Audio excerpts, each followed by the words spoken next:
வக்ஃபு சட்ட திருத்தம் வக்ஃபு திருத்த சட்டம் அடாவடித்தனமாக நிறைவேற்றப்பட்டிருக்கிறது. நள்ளிரவுக்கு மேல் விவாதத்தை நடத்தி இந்திய அரசியல் வரலாற்றில் இல்லாத அளவுக்கான ஒரு களங்கத்தை ஏற்படுத்தும் வகையில் இந்த அநீதியை மோடி அரசு அரங்கேற்றி இருக்கிறது.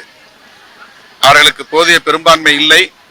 ஆனாலும் கூட்டணி கட்சிகளை தம் கட்டுக்குள்ளே வைத்து இந்த சட்டத்தை நிறைவேற்றி இருப்பது இந்திய ஒருமைப்பாட்டுக்கு பெரும் தீங்கை விளைவிக்கும்.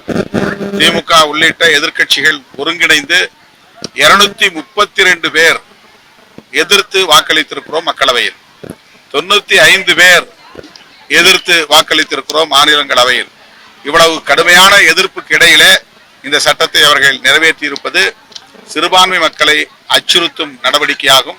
இன்றைக்கு இஸ்லாமியர்கள், நாளை கிறிஸ்தவர், பௌத்தர், சமணர், பார்சி என்று இது சிறுபான்மை மக்களுக்கு எதிராக போய் முடியும்.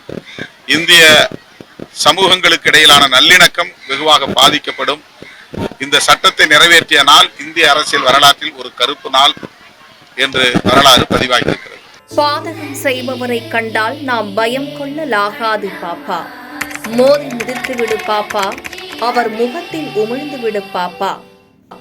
அண்மை செய்திகளை உடனுக்குடன் தெரிந்து கொள்ள இணைந்திருங்கள் எம் நாடு தொலைக்காட்சியுடன்.